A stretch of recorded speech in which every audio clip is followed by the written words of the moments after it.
My name is Tina. I'm 39 and my story is about being in foster care. I'm the eldest of 8. I've 4 brothers and 4 sisters. My mum had to work, so I wouldn't have gone to school a lot. If she didn't work, then there was no money. So there was kind of a couple of difficult times. My dad was he wasn't living with us. I suppose what kind of brought things back for me was when we moved into the house in Blanchardstown, and it was very, very similar to the house that we lived in our previous house. And that's when things really hit home. That's when I discovered, God, yeah, I've been sexually abused. Things came flooding back, memories, and I just didn't know how to deal with them. I didn't know what was happening. Couldn't tell anybody about it. My sister didn't even know about it. Tina had been sexually abused as a child by a man who was not in her family. She had struggled with her feelings and thoughts, and it wasn't until she moved house that she fully realised what had happened to her. I think shocked, confused, didn't know what was happening. I didn't know why these thoughts and these images were there. As a quiet child, she struggled to tell anyone. I was very shy. I wouldn't have been the most confident. I even hated going to school. Wasn't great in school. Having battled to keep her terrible trauma to herself, Tina couldn't take any more and decided to leave. I just couldn't deal with my own issues and what was going on there, so I just decided, right, I'm leaving.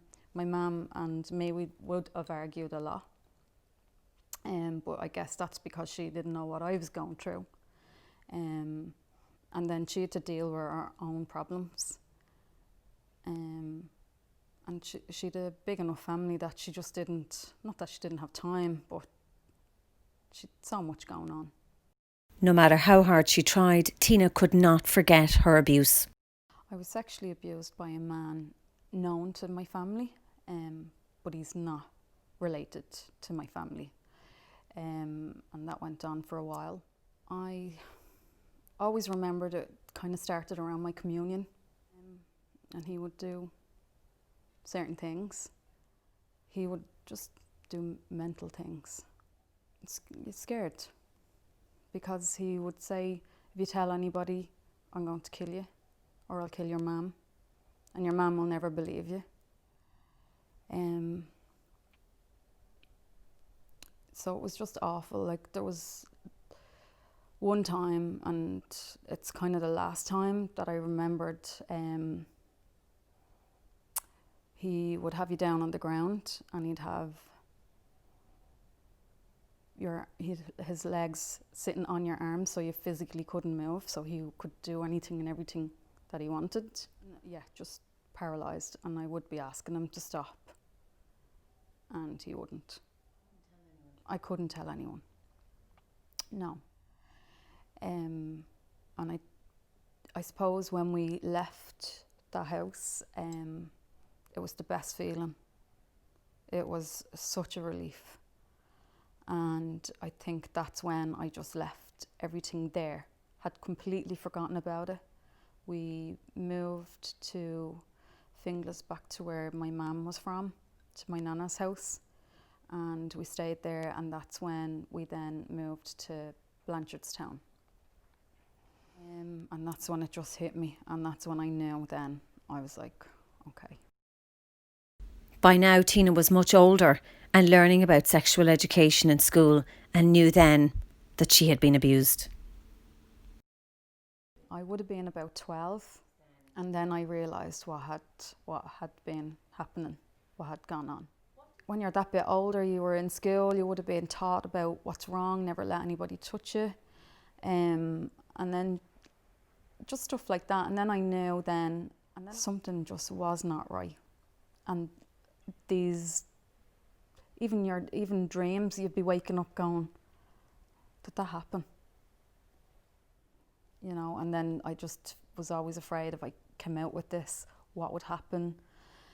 And then you would just hear stuff like social services and stuff like that, and that kind of always scared me.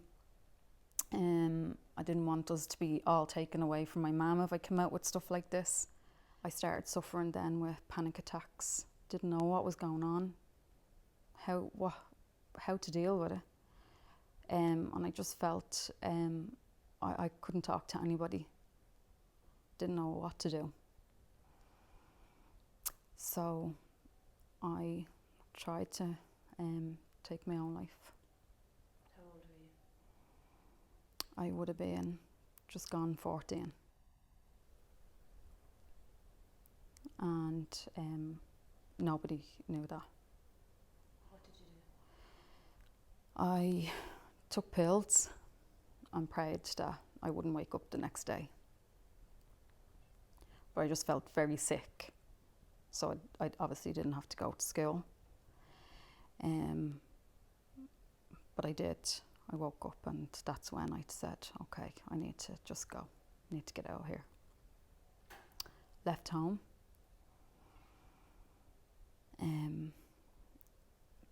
That night my mum and her partner were in bed and my sister was watching TV and I just ran.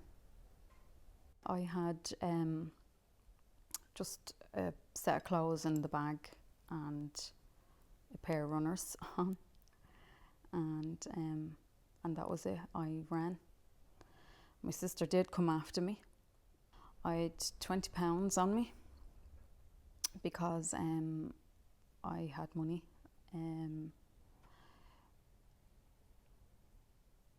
I pulled in a taxi and I remember my sister and another girl, I think it was a friend of mine at the time, she would have tried to go on and get help to go get me. And I just got the taxi man then to drop me in as far as £20 could get. And then I just from there stayed on the streets. So that night I did go to look for my dad. I knew he lived in Coolock, I knew the address. Tina did stay with her other nana for a short while. Yes, I found my nanny's house and he wasn't there. So she let me stay for a couple of days and then she thought I was going to go back home, but I didn't want to go home. So I just left and made my way into town. I got to know these other girls just from walking about who was in similar situations. And God, I've never told this to anybody, these parts.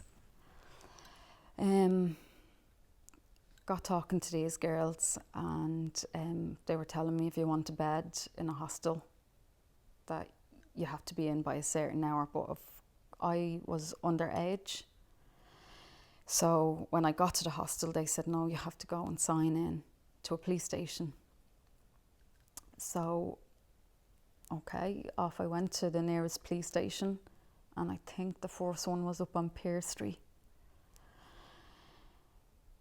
So in there I went and they were like, well, why aren't you going home? Told them I didn't want to go home. And I told them if they made me go home, I'll just run away again. So they were like, okay, there's no point in that. So a police car would have to bring me up. If I didn't make it back in on a certain time, then there would be no bed. And then sometimes anyway, if you even got in on time, there mightn't have been a bed anyway. So then you'd have to come back and then stay in the police station. There was one time I did stay in the police station and they put me into a cell. It was the only thing they could do, and I just said I'm never going back to a police station to do that again if there was no bed. So I just ended up staying out on the street, and anyone that you met, they were in the same boat. I got talking to these two girls. These were the girls that were helping me out. I knew where they were kind of going to hang about. and they were like always saying, if you don't get a bed, we're gonna be around. So I went looking for them. I think they would have been probably about 16. And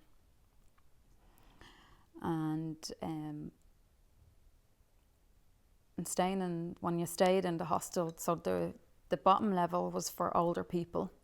Then you had the second level, and that would be for people like myself. And then you had a third level, and that would have been for kids who were living there. It was just crazy because you had to get up the next day, and I think you had to leave the hostel by 11 o'clock. And then you had the whole day then on the streets. And like that, if you didn't have money, you didn't have food, you know. Then these two girls that I did go back, they were obviously stealing to be fed and get water and stuff like that. Or you sat and you begged for money. Luckily I didn't have to do that because those two girls, they were really good to me. They were taking care of me. Tina said she lived on the streets for nearly 6 months. And I remember then, there was one night, and it was really bad.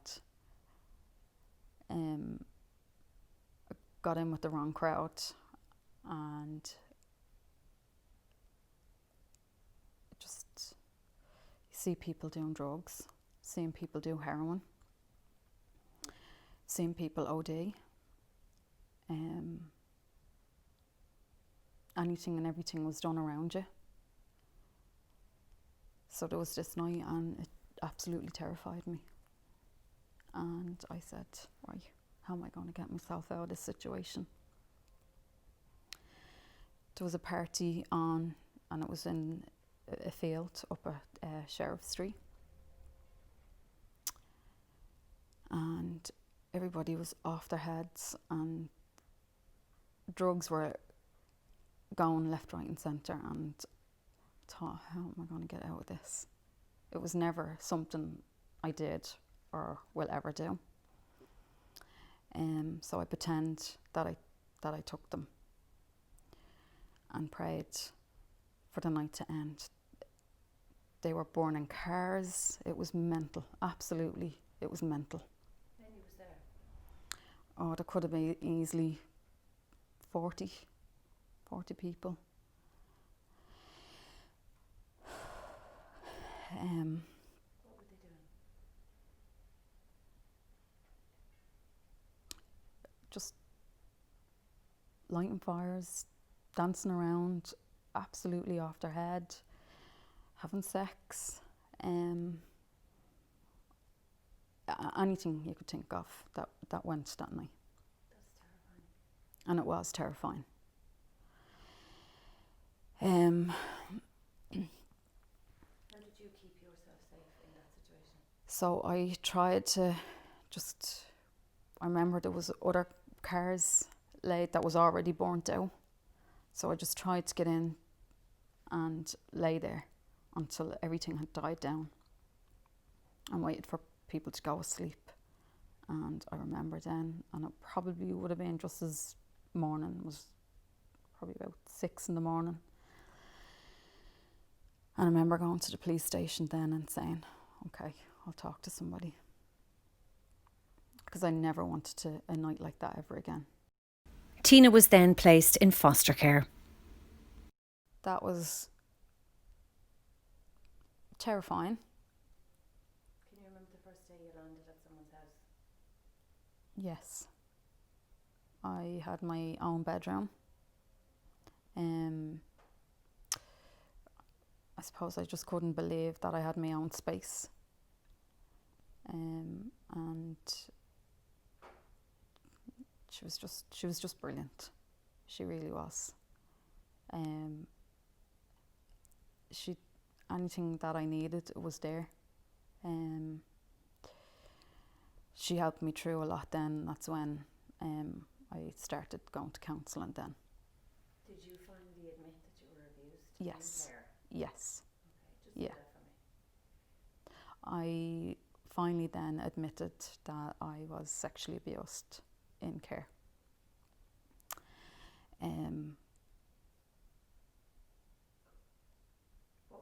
the relief of saying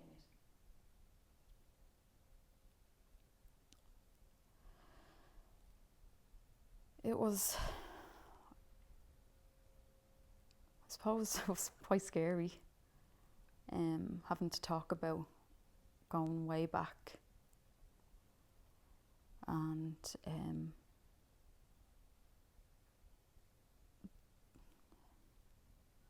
yeah, just the relief of it. But despite finding security and safety in foster care, she was sadly preyed on again. There was an opportunity that came about within modelling, and I went along, and it turned out that I was actually not tall enough. So this guy came along and he said, well, I have an opportunity for you, and it was glamour modelling, and I thought, this is great. A 17-year-old earning some amount of money, and it went from posing into sexy underwear to having no underwear, and each piece of underwear that came off, I was given £200, and I thought this was great. So the more that I did, the more money I got, and I just thought that this was normal. And then he asked me would I model with all my clothes off, and he would give me £500, and I said yeah. He then would shave me down below, and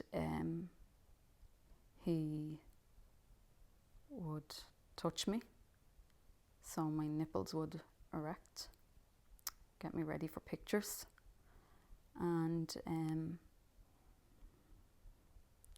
he would get me then to take pictures with other women, and then asked me would I do a photo shoot with men and women, and that's when I said no, enough is enough. And he then said to me, okay, we'll go do a photo shoot up in the Wicklow Mountains. And I suppose I was just quite naive, thinking that, well, the money was good. I had already come from a background of being taken advantage of. I just thought, well, he was a grown guy who just was giving me an opportunity, and I just took it. I suppose where I'm going with this story is there's girls out there who are my age who've gone through this kind of stuff, and people will take advantage of you, and I suppose that's what happened to me, only that my foster mum was like asking me questions that morning. Where are you going? What are you doing? And I told her, and she said absolutely no way, and she put a stop to it. We rang the police. She questioned everything. We did go back to where we had taken the pictures, and everything was cleared and gone.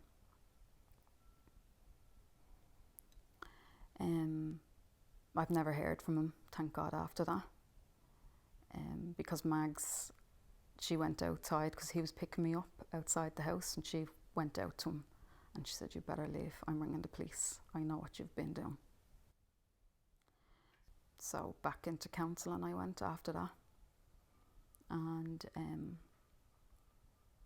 that really affected me, have somebody touch you like that and take advantage of you in a way, in a sexual way, I suppose, shaving you and getting you to do inappropriate things with other women. And that's when then I stopped. Tina again was deeply wounded. It brought everything up. Everything from, I suppose, even realising who I am as a person, trying to figure me out. Asking myself why did you get yourself into these situations? And part of me knew it was wrong, but it was the money side of things. I really wanted to stand on my own 2 feet. I wanted to start preparing to leave foster care, and I just really thought that that was an opportunity.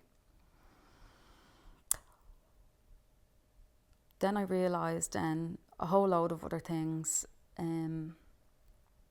That's not the life that I wanted.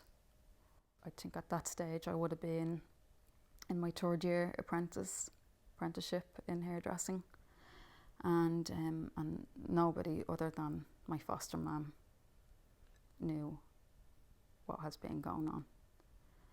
I just thought the money was great. I was saving it. I was able to buy clothes, and it was just a crazy time. I was in foster care from just then. I was going on 15, and right up until I was 20. Yeah. So it was a good placement. It was a good placement. It really was. It was great. But with the right support, Tina began to face her fears and tackle her demons. So I trained as a hairdresser, trained with Peter Mark, absolutely loved it. I was with Peter Marks for probably about 7 years. And I also had a part-time job. The reality of Tina's life and all she had been through hit her when she fell pregnant at 20. Despite being in a loving relationship, she really struggled to be a mother. I fell pregnant when I was 20, and had Erin in 2002. And that hit me like a ton of bricks. I thought this was going to be great, the start of a family, and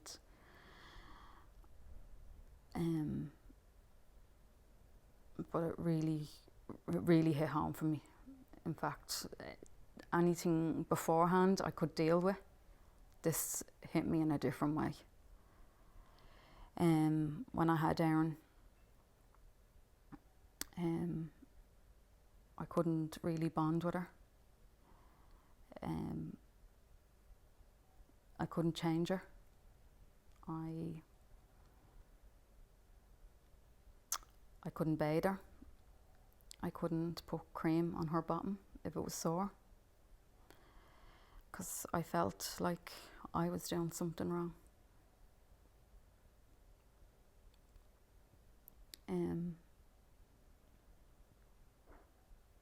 That was really, really hard. That was a very hard time for me.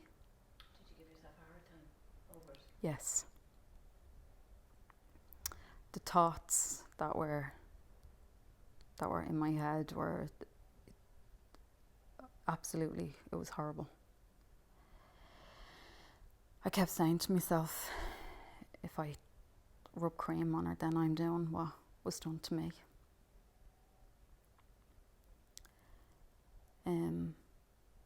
Could you nurture her and love her? It was just really... I could hold her, I could cuddle her, I could love her that way. I just physically couldn't, when it came to bathing her, when it came to putting cream on her bum, it just didn't feel right.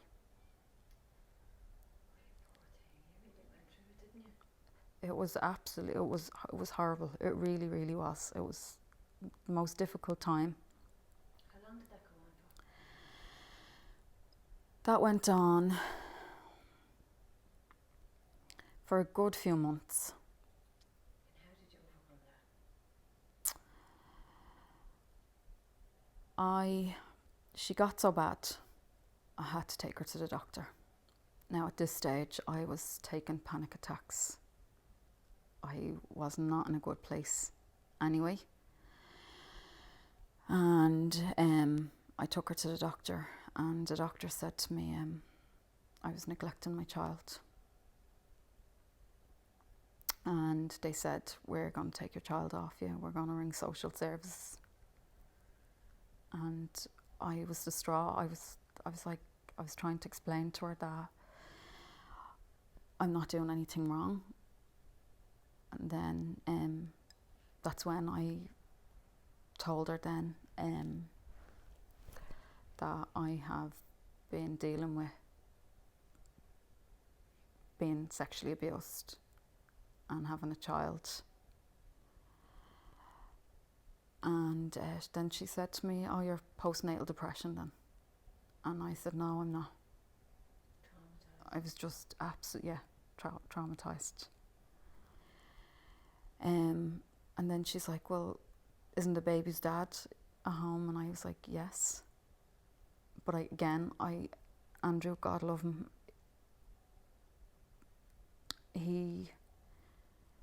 I was given out to him because I didn't want him. So he was like, no problem. He was doing the best he could. Nobody could touch her? No. And so then she said, right, well, we'll give you some Prozac, antidepressants, because then I was depressed. And I was like, no, I'm not. So in order then for me to be able to take Erin home, I had to go to counselling again. She gave me a counsellor that the doctors would have, yes. And so I had to go back and forward. Tina eventually got the proper help that she needed and learned to cope as a young mother again. But I always knew that my first child, I went through so much with her, and I always knew that my second child, I was hoping that it'd be easier, and it was. It was. So there was hope, yes.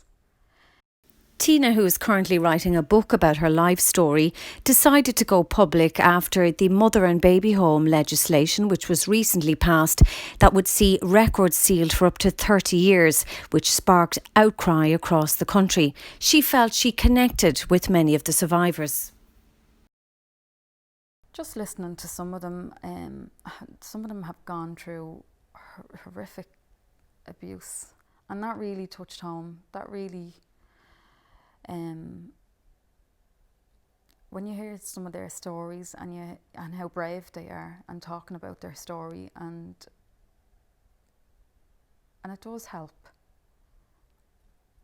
And I suppose if Now happily married with 2 teenage children, Tina said, trauma never leaves you, but you can learn to live with it.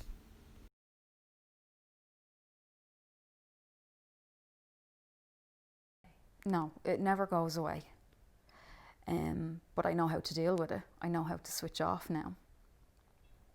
And I always knew I wanted to help somebody, help people go through what I went through. And just to say there is hope and there is light at the end of the tunnel. And I always remembered saying, I want nice things. I want what someone else that I see and have nice things, I want those things. And I worked very hard to have what I have. Wasn't handed to me. And my husband has been absolutely brilliant. He really has.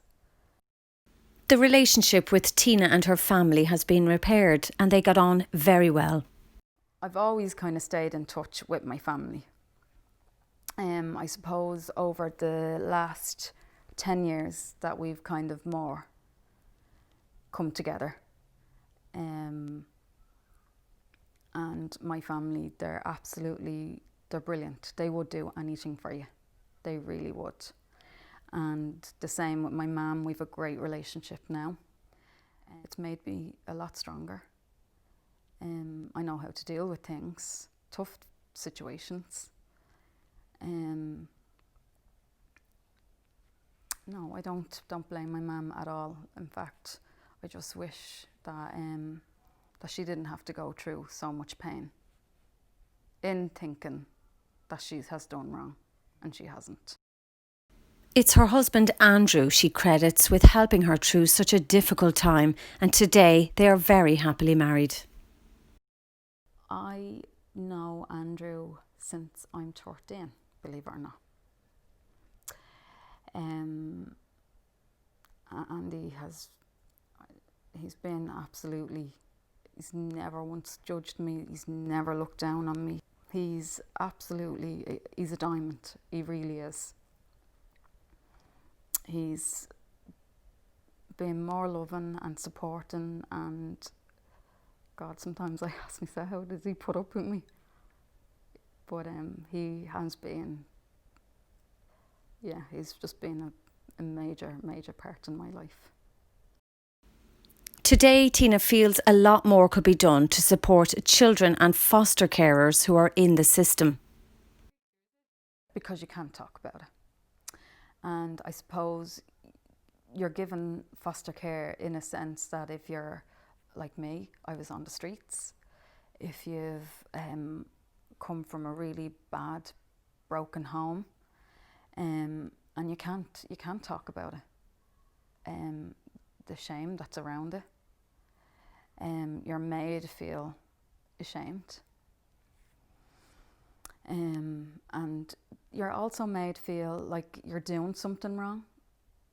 I remember having the fear of, oh God, if I get a social worker, my brothers and sisters are going to be taken away from my family. That fear was always put there, and it's not the case at all. And it is a frightening time. It's a very overwhelming time. You don't know what you're going into. You don't know who you're going to be in that foster home with. And your day-to-day challenging, like it's, you have to get up, and you have to face everything that you've gone through. It does resemble in a lot of things. Are we doing enough for foster kids? No. Why? Because some of them end back up on the streets. I don't think there is enough support. I really don't. I really don't think there is enough support. Do you think children are being listened to? No. And there's always that, or they're brats. Or the parents aren't doing enough. But there's not, like there's something else that's going on, and they're not being listened to. I was one of them. And it really, and not when you're not listened to, or you're not given the time. You're just another problem. You know, you're just another problem, and that's not the case. Do you think our training of foster carers or foster social workers, does the system understand the kids? No, not unless they've gone through it. I really do believe there should be an opening in social workers. I really do believe that some of these that you have to go and do courses, and I know from talking with experience, I wanted to give back. I wanted to do voluntary, and I was told no, because I didn't go to college. And I said, well, I know firsthand. I know what these kids are going through, what they need. And I do think they should allow somebody like myself come in and be able to give, volunteer, without having to go and do. I do believe you go to college throughout some of it, but I do believe that if you're being a person who's been through it, then you can relate more to these kids. Again, it's not talked about enough. I don't think it is highlighted enough. My foster mum, I do believe she was only given a certain amount to have me there, but she still, like that, she had 2 jobs. So looking back, no. I do think more can be done and should be done. And it might help with the amount of homelessness that's on our streets today. So there is a lot of homeless kids? Yes. Yeah. It's a problem, you think? Yeah, I do. Like I said, I got into a really bad situation one night and it scared the hell out of me. You handed yourself? And I handed myself. I think sometimes though you have to want to change. And I knew that wasn't a life for me. And I knew if I didn't act when I did, I wouldn't be here today. I know that for certain.